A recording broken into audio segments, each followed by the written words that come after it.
So I'm working on a tech wave today, and unfortunately, it's turned into a whole thing. So I'm not going to have it ready. Typically, I like to put them out over the weekend on like a Sunday, for example, just kind of break some things up with some new type of content.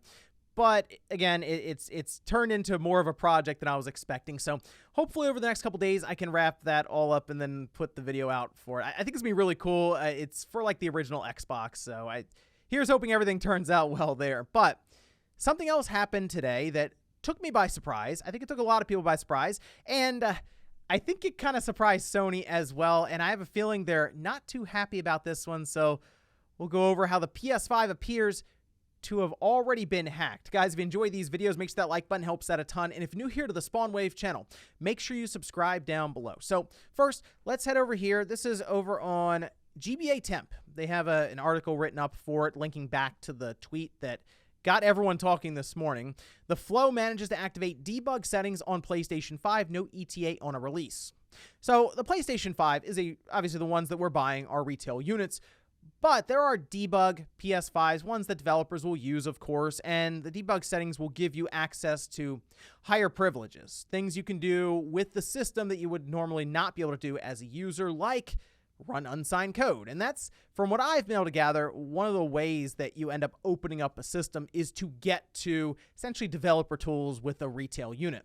So we can actually see here, Andy, who is the Flow, put out this screenshot. And at first I saw it, I was like, okay, it's a settings menu for a PS5. It says PS5 share, so it's shared from the console, I guess, there. But then you look all the way at the bottom, and it says debug settings, a little star there. And I saw that, and I said, oof, this is going to get interesting with Sony, because the Flow is well known. Andy's done a lot in kind of the soft modding hacking scene. Like, for example, the PlayStation 4 had its official firmware 7.55 exploit, which came from the Flow. We've also done things like just port Grand Theft Auto San Andreas to the Vita. They did Vita Shell for the Vita. And now it looks like he's sizing up the PlayStation 5. I don't know the progress on the PS5 hacking here with the debug settings open, but I have to imagine with what the Flow's been able to do in the past, just being able to get access to kind of the admin or the higher privilege settings will probably expedite this quite a bit. I have a feeling this is like the first step for the Flow in order to open up the system completely for an official firmware release. Do I believe that the Flow is going to release this anytime soon? Well, not really. See, the Flow typically will share these things and then just kind of go quiet with it for a while, kind of keep it under wraps. And there's probably a few reasons for doing that. I mean, the biggest thing here is obviously Sony is watching, right? Like that. Sony is not dumb. They keep tabs on a lot of this stuff. They're seeing what's going on when it comes to the hacking scene. Remember, Sony, Microsoft, and Nintendo will all pay actual money for exploits to figure out how it's happening. If someone comes up with one that's severe enough, they'll pay out up to 6 figures. I mean, we've seen some serious payouts through that HackerOne program with Nintendo. And I think one of their biggest payouts was for the 3DS. And it's because it affected their eShop or their network, and that could lead to some serious problems. So clearly Sony, I'm sure, has seen this tweet and could he be formulating a plan? Now, is it possible that Andy shared it thinking Sony would see it and then maybe come knocking and pay out money? Maybe. I mean, it's possible, but I also feel like they're putting out a tweet showing the system settings, showing what they've been able to accomplish, kind of as an update, kind of like, hey, yeah, look what I was able to do. Stay tuned for more, really, because if it gets to a point where the PS5 is opened up to running unsigned code, that could throw a bit of a wrench in Sony's plans. Remember what happened with the PlayStation Portable? That had a serious issue when it came to security. If you remember back then, you would buy a PlayStation Portable, a PSP 1000 or 2000 or something like that, and most people, they would just hack the thing. It was pretty easy to do. At first, you had to use a Pandora's battery where you had to cut the battery open and like cut a trace.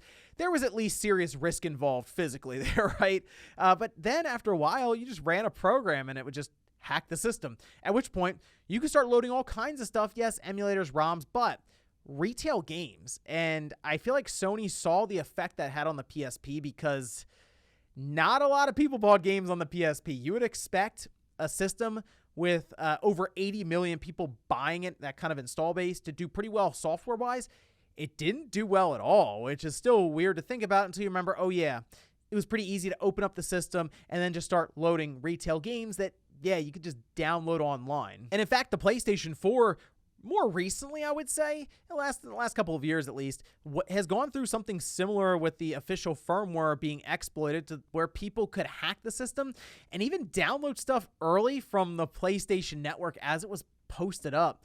Demos, retail games even have gotten out that way, but I noticed it wasn't as widespread as what Nintendo has gone through with the Switch, and some of that has to do, I'm sure, with the Switch's popularity, but also the ease of hacking it, where you just use like a paperclip. I mean, it's such a strange thing to consider, a multi-billion-dollar company having their entire security thrown out the window by a piece of metal that you use in an office to hold papers together. But yeah, that actually happened in Nintendo. So I'm not really sure the method that was used here for the PS5. There's a number of things. The system's new, and Sony, I'm sure, has overlooked several things. But if it was something as easy as that, maybe more from the software side of things, that could be a problem. And I'm sure Sony, yeah, very well could be maybe reaching out to Andy and saying, hey, how did you do this exactly? And how much money is it going to take for you to tell us? And if you consider the popularity of the PS5, it could have that same thing happen to it with the Switch, where we're seeing Switch games leak out early just because the Switch is hacked. So that means stuff can then get dumped online and that spreads everywhere.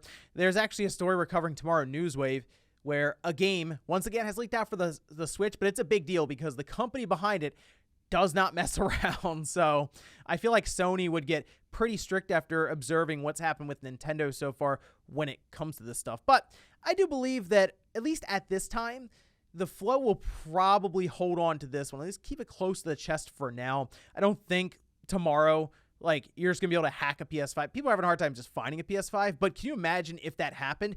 I feel like the price of PS5s would then jump once again, because there is a good possibility that if Sony figured out what it was, they would then either update the firmware, obviously, for security, but if it was something hardware related, they would work to remove that or at least circumvent it, much like we've seen with the Switch, where the first like 20 million systems you can hack with a paperclip.